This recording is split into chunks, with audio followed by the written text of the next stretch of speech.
Graça e paz, igreja. Amém? Graça e paz, amém? Quem está feliz com Jesus, diga glória a Deus. Aleluia. Me deram essa incumbência, de trazer a palavra nessa noite. Eu fico muito feliz de estar aqui. Agradeço a oportunidade ao meu pastor Serlan de estar trazendo essa palavra hoje. Vamos lá. Nosso culto de jovem desse mês tem como tema, como vocês já viram, calçando as sandálias. Mas eu acho que ficou na cabeça de vocês uma interrogação. O que significa calçar as sandálias? Por que esse tema? Quando Deus nos deu esse tema para que a gente pudesse tratar disso nessa noite, nessa macrocélula, de calçar as sandálias, e Deus falou no meu coração muito, eu já vinha lendo muito sobre isso, de nós voltarmos à essência de Cristo, nós voltarmos à humildade. O convite de todos virem aqui, cada um com as suas sandálias, representa a humildade, a nossa forma de andar, a nossa forma de agir, para que nós pudéssemos a cada dia estar mais parecidos com Ele. Porque eu creio que esse é o papel de todo crente, eu creio que esse é o papel de todo filho, é se tornar mais parecido com o seu pai. E eu quero começar, antes de ir para o texto base, falando de Jesus, porque Ele é o único propósito de estarmos aqui. Ele é o único nome que deve ser glorificado aqui. Ele é o único nome que deve ser falado aqui várias e várias e várias vezes, porque só para Ele é merecedor de toda a glória e de toda a honra. E quando a gente olha para o ministério de Jesus, a gente percebe uma coisa. Quando a gente vê lá no início Ele começando, sendo batizado por João Batista, nós percebemos como Ele era humilde. Ele era a própria pessoa da humildade, é Cristo Jesus. E a gente observa toda a sua trajetória, o seu caminho, o seu crescimento, a sua forma de lidar com as pessoas, a sua forma de disciplinar, a sua forma de discipular, a sua forma de ajudar o próximo, a sua forma de ouvir. Nós percebemos nele o exemplo de tudo, de todo o serviço, de tudo aquilo que nós podemos ser na igreja hoje. Como cristãos, nós olhamos para Cristo e vemos nele o exemplo de tudo. Ele é o exemplo da servidão, Ele é o exemplo da humildade, e é para Ele que nós devemos olhar a todo tempo. Amém? Jesus, Ele tinha uma visão que ninguém poderia tirar dele, a visão do reino. Ele veio na terra para fazer uma coisa, e Ele fez isso, e Ele foi eficaz, Ele conseguiu. O mundo diz por aí que Jesus não conseguiu. O mundo diz por aí que Ele foi um fracassado. Várias outras coisas que o mundo fala a respeito de Jesus. Mas Ele tinha uma identidade de filho. E Ele foi o nosso maior exemplo de um líder ou de um discípulo só pela sua humildade, pela sua obediência. Pela sua obediência de ir à cruz e morrer. Sofrer como nós sofremos quando nós nos machucamos com alguma coisa na nossa carne. Essa foi a mesma dor que Cristo sentiu, a dor que a gente sente. Por isso que João dá tanta importância em falar em 3,16, Deus amou de tal maneira. A gente fala, mas como que Jesus, sendo Deus, como é que Deus usa uma coisa assim tão séria? Mas Ele literalmente sentiu as dores que nós sentimos hoje. Ele sentiu o pior ainda. Porque morrer por toda uma humanidade, a gente não teria coragem disso nunca. Eu tenho certeza disso. Eu queria que vocês abrissem comigo lá em Romanos 10, por favor.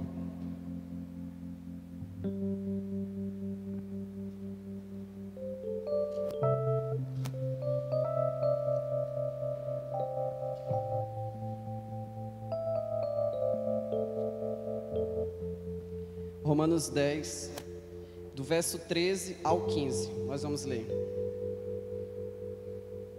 Amém? Porque todo aquele que invocar o nome do Senhor será salvo.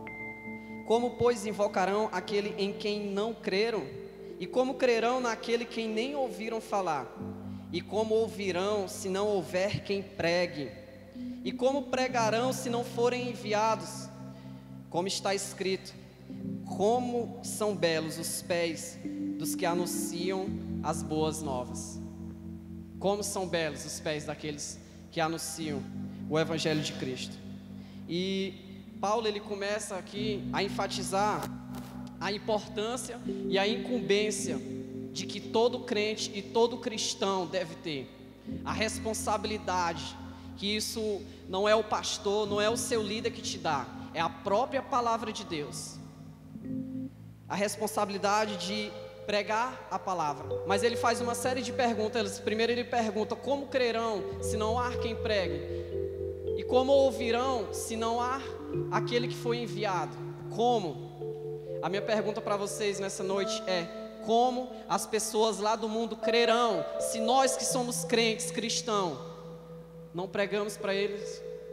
Como? Nos nossos dias que vivemos hoje, a gente tem corrido atrás de tanta coisa. Esse encontro que nós temos aqui, a gente faz uma vez no mês. Nós fazemos congresso, nós fazemos conferência, nós vamos às grandes conferências, nós vamos aos grandes congressos, e nós estamos sempre correndo atrás desses movimentos, é ou não é? E isso é muito bom, claro, porque nesses momentos nós nos reunimos como igreja e somos edificados. Nesses momentos nós recebemos palavras que mudam a trajetória das nossas vidas. Nesses momentos nós crescemos em Deus, nós somos ensinados pelos nossos líderes, pelos nossos pastores. Como o Léo falou, quanto investimento há nessa geração, nessa rede. Talvez você que está um pouco de fora não vê, mas nós que estamos aqui, andando com o pastor, andando com os nossos líderes, em obediência à palavra, nós vemos quanto suor há derramado aqui, para que nós pudéssemos estar aqui hoje a cada dia, crescendo em Deus. Quanto suor, quantas lágrimas são derramadas para que a gente possa estar aqui, para que vocês pudessem estar aqui hoje, ouvindo a palavra de Deus, não por homens, mas pela glória de Deus, e Ele nos capacita a fazer isso. Deus não vai usar os seus anjos para pegar o Evangelho e para fazer a obra. Isso Ele já fez no Antigo Testamento, mas hoje Ele usa a igreja, que é o corpo de Cristo, e nós precisamos entender isso. E às vezes a gente está sempre falando: ah, mas daqui 4 meses eu estarei pronto. Eu ainda não cresci tanto no Evangelho, eu ainda não cresci tanto na palavra, para que eu possa ganhar alguém para Jesus. Quem sou eu? E Jesus, depois que ele se encontra com a mulher samaritana, os discípulos chegam para ele e Jesus dá uma resposta. Jesus diz assim: eu estou com fome, mas de outra coisa, porque a minha fome é fazer a vontade daquele que me enviou. E aí ele declara, ele diz: vocês dizem daqui a 4 meses a colheita vai estar pronta, e nós estamos sempre dizendo isso. Daqui 3 meses, daqui 2 meses, vai estar tudo pronto na minha vida para me poder fazer algo para Deus. Deixa eu terminar meus estudos, deixa eu terminar minha faculdade, deixa eu começar a ganhar melhor no meu trabalho, para que minha vida comece a ficar mais confortável, para me poder fazer algo para Deus. Nós estamos sempre dizendo isso. Mas Jesus disse: olhem para o campo, a colheita está pronta. Ela está sempre pronta. As pessoas estão sempre prontas para receber a palavra de Deus. O problema é que nós que não estamos. Nós que só estamos vendo daqui a 4 meses, Jesus já está vendo agora. Nós sempre estamos vendo daqui a 1 ano, e Jesus está vendo aqui, cara. Faz agora, semeia a palavra, porque o poder não é teu. O poder é da palavra, que é viva e que é eficaz. Ela que penetra em nossos corações. Se nós estamos aqui hoje, é porque a palavra de Deus te trouxe, porque ela é o próprio Cristo, que João fala, que Ele é o verbo vivo. A palavra é Cristo que habita em nós. Se nós conhecemos a palavra, se nós vivemos, é o próprio Cristo que se move dentro de nós. Mas nós estamos preocupados em deixar sempre para depois. Amém. Agora vamos para o texto base. Eu queria que vocês abrissem em Mateus, no capítulo 4.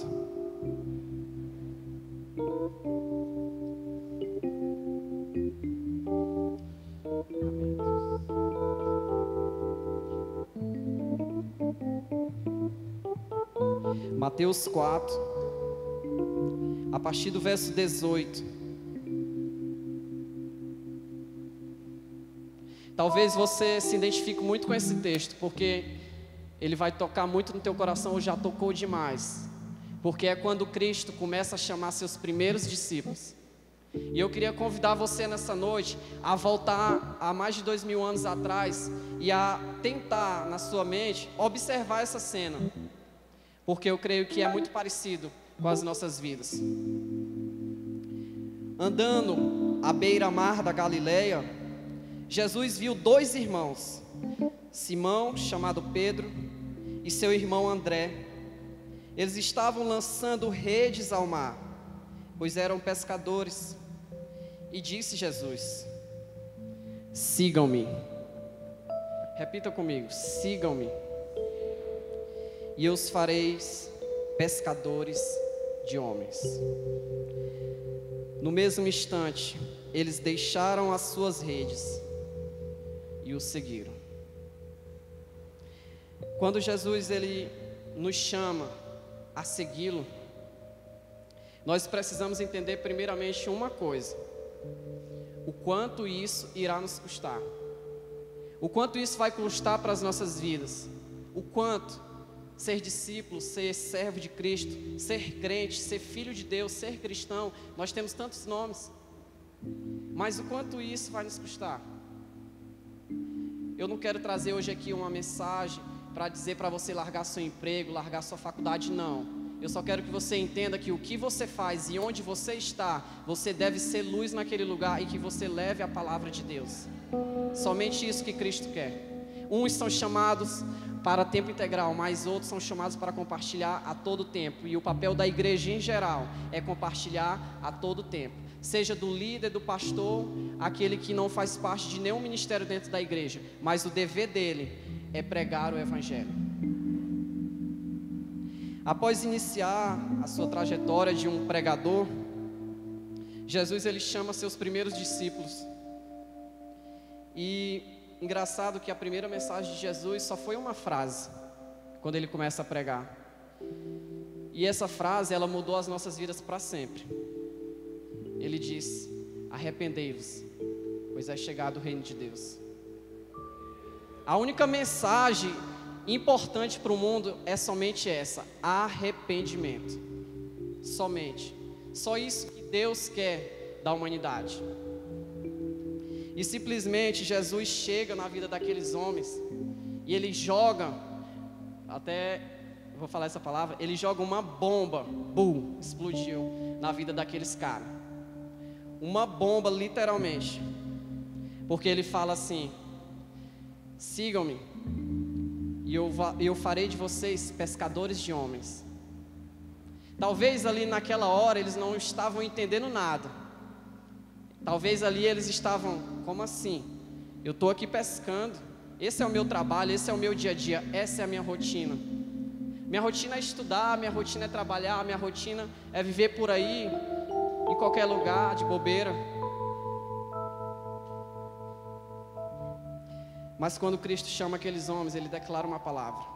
E eu tenho certeza que muitos aqui já ouviram Jesus falar com ele desse jeito, dessa forma. Ele diz: segue-me. Em vez de tu ficar por aí pescando outras coisas, eu farei você pescar homens. Por isso que Jesus disse que a fome dele era em fazer a vontade do Pai. Qual é a nossa fome natural? É comer carne. E aqueles homens estavam pescando peixe para matar a sua fome, para trabalhar e para viver daquilo.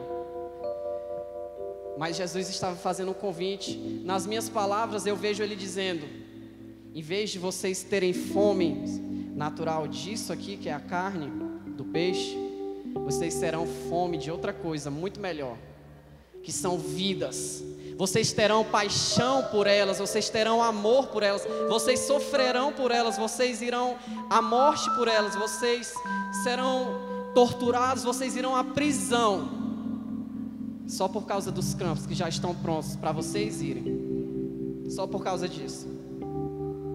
E Jesus, quando ele lança uma palavra profética sobre as nossas vidas, a palavra, eu creio que ela é como um caminho, é uma linha, e o Senhor nos dá essa palavra quando Ele nos chama, ou quando a gente se converte, ou quando alguém lança uma palavra sobre as nossas vidas. Mas é complicado porque a gente recebe essa palavra, e uma vez eu até falei para o pastor Serlan lá no retiro. O problema é que quando a gente recebe essa palavra, a gente não quer andar pelo caminho dela para que ela se cumpra lá na frente. Nós temos exemplos de homens na Bíblia que receberam uma palavra, somente uma palavra, mas eles tinham que pagar um preço. Eles tinham que andar no caminho dessa palavra para que ela pudesse se cumprir. Na vida de Abrão, que depois se torna Abraão, eram simples homens. Mas aí Deus vem e lança uma palavra na vida dele. E ele pega e começa a caminhar no caminho dessa palavra. Eu não sei para onde eu estou indo, mas eu sei que um dia ela vai se cumprir. E ele diz que Abraão seria pai de muitas nações. Mas Abraão não tinha nem filho ainda. Como era que ele ia ser pai de alguma coisa se nem filho ele tinha? Mas ele continuava caminhando, porque ele acreditou naquela palavra. Talvez você nessa noite esteja muito olhando esse caminho, essa palavra que Deus tem para te seguir. Talvez a gente esteja olhando ela de longe. Deus me deu aquela palavra, ela está ali, mas deixa eu começar a me preparar para me estudar, deixa eu entrar na minha faculdade, para mim começar a andar por ela, para que ela possa se cumprir. O problema é que a gente só quer olhar essa palavra de longe. Nós nunca queremos andar no caminho dela para que ela se cumpra, porque ela tem um custo, mas o custo dela, eu tenho certeza que a satisfação e o amor que nós temos em servir a Ele vai ser muito maior do que a dor que ela vai te causar, porque nós sim teremos aflições, nós temos aflições, mas Ele disse: tem bom ânimo, tem bom ânimo.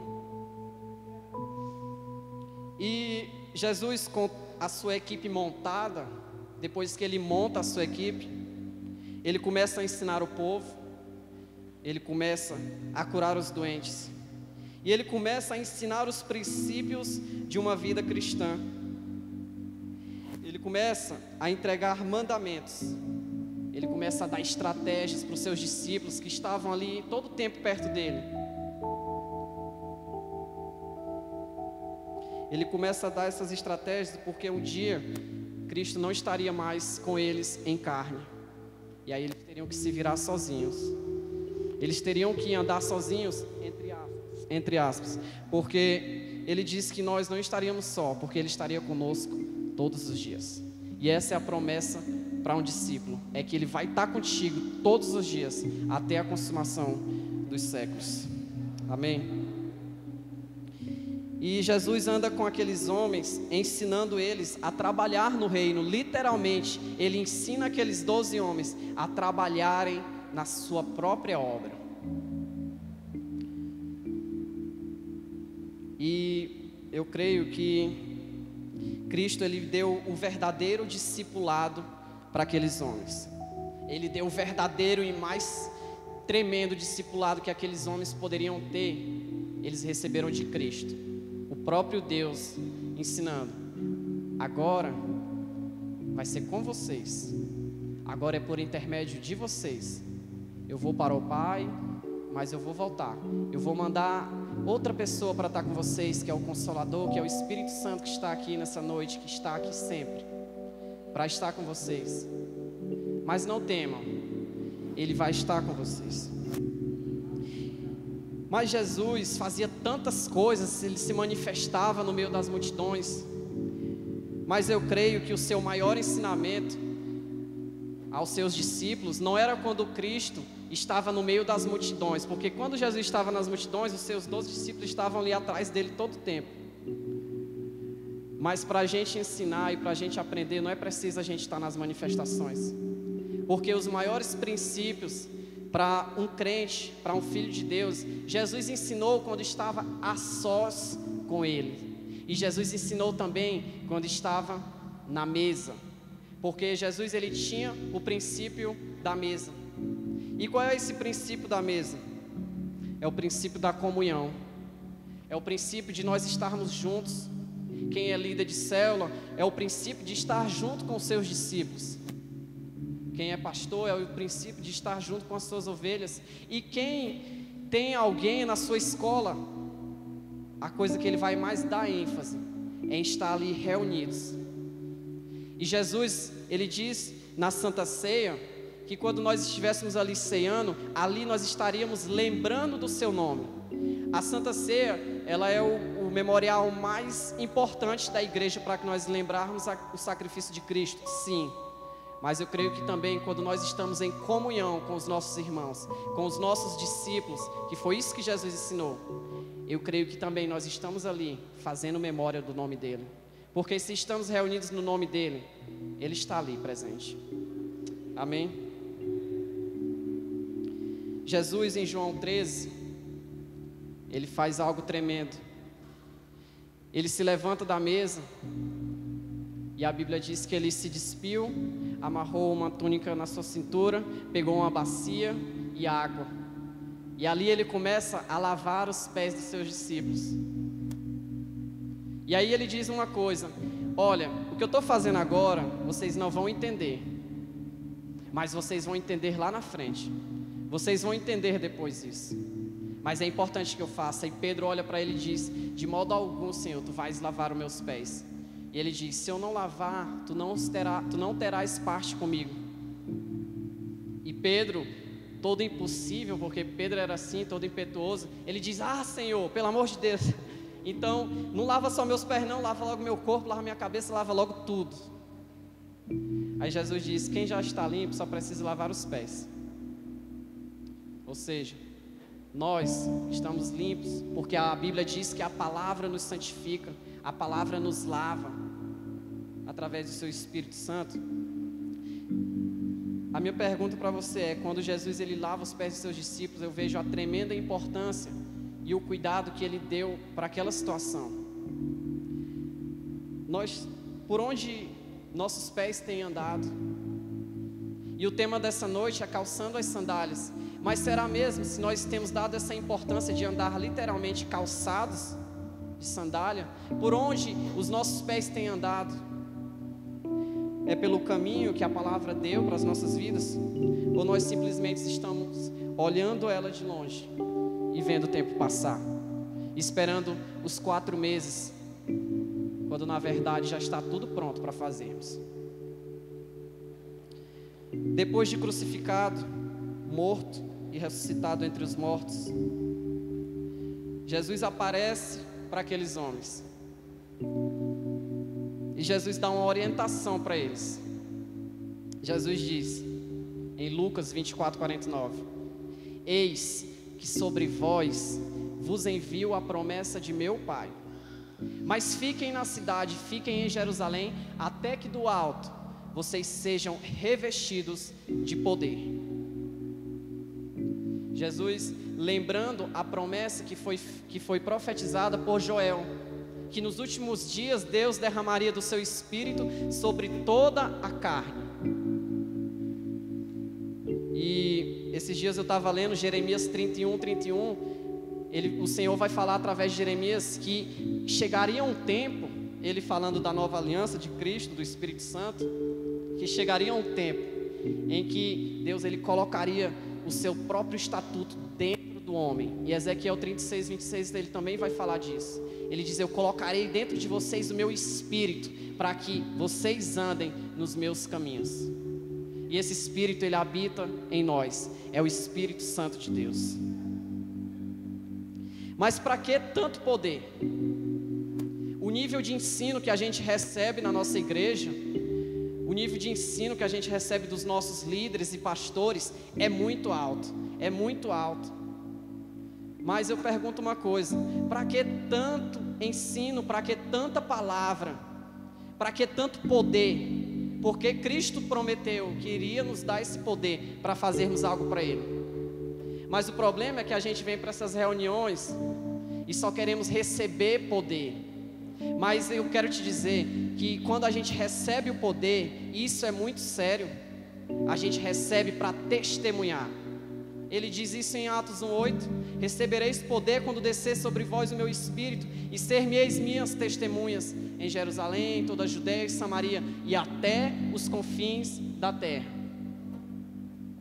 O poder é para que nós pudéssemos manifestar a sua glória. para nos encorajar a pregar o Evangelho, para nos encorajar a levar as boas notícias àqueles que ainda não conhecem a palavra. Por que eu estou dando tanta ênfase nisso? Porque foi isso que o Senhor ministrou no meu coração. Eu falei: Senhor, eu vou falar de quê? E Ele disse: fale de mim, fale daquilo que eu fiz e daquilo que eu ensinei aqueles 12 homens a fazer. Foi isso que o Espírito Santo falou no meu coração. A ativação, quando Deus ele vai nos ligar através do seu poder, ela vem depois de 3 passos. Só depois de 3 passos que ela vai ser ativada na nossa vida. Primeiro, depois do chamamento, porque a primeira coisa que Cristo fez foi chamar aqueles homens. Ele diz: segue-me. E os homens começam a seguir Ele. E depois vem o discipulado, vem o ensino. Jesus começa a ensinar aqueles homens: é assim, assim e assim. E Jesus dá muito ensino para aqueles homens, muito ensino. E depois que nós temos a palavra dentro de nós, a palavra vai ter que fazer alguma coisa nas nossas vidas, porque se Deus nos chama a pregar a palavra, nós precisamos andar do jeito que ela é. Nós precisamos viver essa palavra. Nós precisamos andar por esse caminho. Nós precisamos fazer isso. E o terceiro passo é quando Deus forja nosso caráter. É quando Ele trata em cada área das nossas vidas, para que nós pudéssemos entender aquilo que Ele quer fazer em nós.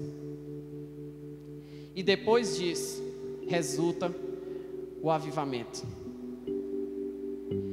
A ativação, ela vem depois do chamamento, vem depois do discipulado, depois do caráter forjado, para então resultar no avivamento, resultar no propósito que o Senhor tem para fazer na tua vida. Eu creio sim que Ele tem, porque ainda que nós não acreditamos que pudéssemos ter os 5 ministérios da igreja, que são apóstolo, pastor, mestre, evangelista e profeta, ainda assim nós ainda temos a incumbência de sermos reconciliadores de Deus, embaixadores de Cristo, porque Paulo diz: Deus está reconciliando o mundo através de vocês. Ele fala isso aos Coríntios. Não existe paz sem antes ter guerra. Lá em Efésios 2, Paulo ele vai dizer que Cristo ele destruiu essa inimizade que fazia separação entre nós, seres humanos, e Deus. Cristo ele literalmente destruiu, ele rasgou o véu. Já não há mais separação entre Deus e os homens, porque o que nos fazia separados era o pecado. Era isso. Ainda assim temos pecados, mas eles foram justificados por Cristo Jesus, através do seu sangue. Ele diz: eu justifico vocês, agora vocês estão prontos. E vindo Jesus, Ele evangelizou paz a nós. Ele pregou paz a nós. Calçar as sandálias de Cristo, ela vai muito mais além do que um simples sim a aceitar a Jesus, um simples sim a dizer: estou pronto, Senhor. Mas calçar as sandálias de Cristo, quando Paulo ele fala das armaduras de Deus em Efésios 6, ele vai dizer assim: calçando as sandálias da preparação do evangelho da paz. Calçando as sandálias da prontidão do evangelho da paz. Calçar as sandálias da preparação do evangelho da paz é estar em firmeza com o propósito de Cristo. É dizer literalmente sim ao siga-me. Ao siga-me de Jesus, lá no início da tua caminhada com Cristo. Ou talvez você esteja hoje visitando, talvez seja hoje a primeira vez que você escute isso, mas eu quero te dizer algo. Jesus nos chama a sermos discípulos, a estarmos perto dele. Por isso que ele diz: quando tu fores falar com teu pai, tranca a porta do teu quarto e fala com ele que está em secreto, e ele te ouvirá e te recompensará. Trancar a porta do quarto, isso fala de intimidade. aqueles que querem estar mais perto de Cristo, eles saberão algo mais. Eles entenderão o propósito. Por isso que nós vemos homens sendo tão usados por Deus. Mas é somente por uma coisa, porque eles receberam uma palavra na vida deles e eles resolveram andar por ela para que ela se cumprisse. Na parábola do filho pródigo, quando o filho volta do mundo, depois de ter se perdido, depois de ter gastado tudo, o filho ele volta do mundo, e o pai ele diz uma coisa muito linda. Ele diz: tragam para o meu filho a melhor roupa. Isso fala de vestes novas. Isso fala do sangue de Cristo que nos cobre e nos purifica de todo mal, nos purifica de tudo aquilo que sofremos, de todo o caminho de trevas ou de todo o caminho afastado que andemos, ao invés de andar em sua palavra. Ele diz: traz um anel. O anel ele representa a aliança. Para estar na casa do Pai, nós devemos ter uma aliança com Deus. Nós devemos ter uma aliança com Ele. E por último, ele diz: e traz sandália para os seus pés. Traz sandálias para os seus pés, porque meu filho não é escravo para andar descalço. Nós aqui não somos escravos para andar descalço, porque na antiguidade, somente os escravos, eu fui estudar sobre isso, e eu descobri que os escravos, eles andavam descalços. Os seus senhores não davam sequer nenhuma sandália para eles usarem. Mas se nós somos filhos, como o pai do filho pródigo diz, que ali é uma parábola e ali é uma própria analogia do que Deus faz com a gente. Quando nós resolvemos voltar para Ele e dizer: Senhor, eis-me aqui, eu digo sim ao Teu chamado, eu digo sim ao Teu propósito, eu vou sim andar no caminho dessa palavra que Tu tens para a minha vida. Quanto é? Vai me custar isso? Pois eu vou pagar, eu quero andar por isso, eu quero fazer isso. E Deus diz: você precisa usar as sandálias, você precisa calçar as sandálias, porque para estar na casa do Pai, sem sandálias, nós estaremos como escravos. E nós não somos escravos, nós somos filhos. Nós somos filhos de Deus. Eu queria convidar você a ficar de pé.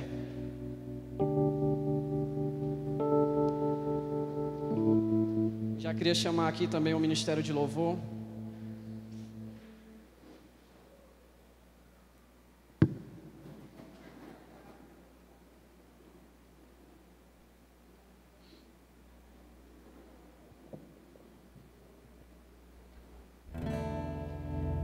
O que nós podemos dizer sobre o dono dessas sandálias? O que é que nós podemos dizer sobre Jesus Cristo? O que é que nós podemos dizer sobre esse Pai? O que nós podemos dizer sobre o dono dessas sandálias? Sem dúvida, o que melhor nós podemos descrever o nome dele são as próprias confissões que ele fez a respeito de si mesmo. E eu quero ler 12 delas. O dono das sandálias é a raiz de Jessé. O dono das sandálias é o descendente de Davi. Ele é aquele que vive. O dono das sandálias, ele é o pão da vida. Ele é a luz do mundo. Ele é a porta. Ele é o bom pastor. Ele é a ressurreição e a vida. Ele é a videira verdadeira. Ele é o primeiro e o último. Ele é o alfa e o ômega. Ele é a estrela da manhã. E se nós estamos falando de caminho, se nós estamos falando de sandália, porque sandálias nós precisamos para andar por aí. Sabe que palavra profética é essa de andar no caminho? É é o próprio Jesus. Porque Ele diz: eu sou o caminho, eu sou a verdade e eu sou a vida. E ninguém vai ao Pai a não ser por mim. Jesus disse isso. Nós precisamos voltar à essência de Cristo. Nós precisamos deixar de olhar para homens e começar a olhar para a pessoa de Jesus Cristo. Nós temos que deixar dessa mania de ficar olhando sempre para o outro. Ah, fulano de tal caiu, fulano de tal é bênção, fulano de tal isso. Cara, olha para Jesus, que Ele é o caminho, Ele é a verdade, Ele é a vida. Calça as sandálias dEle. Calça as suas sandálias. Calça as sandálias do Mestre. Nessa noite, eu queria convidar você a fazer uma coisa só. Eu também vou fazer isso. Eu queria convidar você a tirar as suas sandálias e colocar um passo à frente, pertinho de você mesmo, pertinho.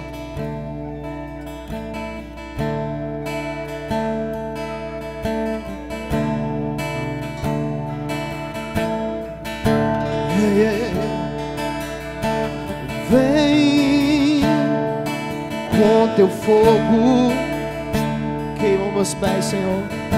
Queima os meus pés, Senhor.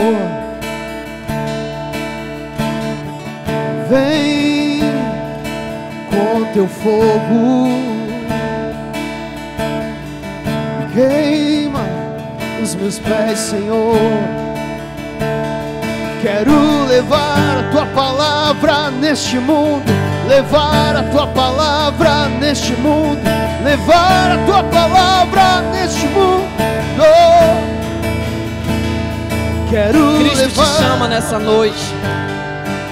Cristo te chama nessa noite a calçar as sandálias dele. Neste mundo. Olha para a casa do Pai, filho. Ele tem roupas novas. Ele tem um anel para fazer uma aliança contigo. E Ele tem sandálias para você calçar nessa noite. E eu te digo que essas sandálias são as sandálias de Cristo. As sandálias que Ele usou para fazer a sua obra, para obedecer, para exercer o papel de filho, de rei, de Senhor e Salvador do mundo. Quero levar a tua palavra neste mundo, levar a tua palavra neste mundo, levar a tua palavra neste mundo. Quero levar a tua palavra neste mundo, levar a tua palavra neste mundo, levar a tua palavra neste mundo. Eu quero levar a tua palavra neste mundo, levar a tua palavra neste mundo, levar a tua palavra, Senhor. Quero levar a tua palavra neste mundo, levar a tua palavra neste mundo, levar a tua palavra neste mundo, Senhor. Vem. Eu queria agora que você olhasse para as suas sandálias, olhasse para essa sandália que você tirou e que você colocou na sua frente. Eu queria que você fizesse isso com fé. Eu queria que você olhasse para ela e você pensasse: são tantos sonhos que o Senhor colocou no teu coração, mas todos esses sonhos, eles só se resumem a uma coisa: a que você possa andar pelo seu caminho, o caminho de Cristo, o caminho de um discípulo, um caminho de filho, um caminho de servo. E nessa noite eu queria convidar a fazer esse ato profético comigo. Você olhe para essas sandálias e você veja as próprias sandálias de Jesus. Se Ele te chama a calçar as suas sandálias, a seguir Ele, se Ele nos chama a estar no seu caminho, nós precisamos estar calçado com as sandálias da preparação do Evangelho. que é a própria palavra do Senhor Jesus Cristo. Então nessa noite, eu queria que você calçasse agora as suas sandálias. Calce suas sandálias. Calce as sandálias de Cristo. Calce as sandálias de Cristo e veja o chamado que Ele tem para as nossas vidas. Veja o chamado que Ele tem para que nós possamos ser ativados por Ele em amor, ativados em poder, ativados com a sua glória que nos capacita. É somente isso. Calce as sandálias de Cristo e viva o seu amor. Calce as sandálias de Cristo e viva aquilo que Ele tem para ti. Calce as sandálias dele.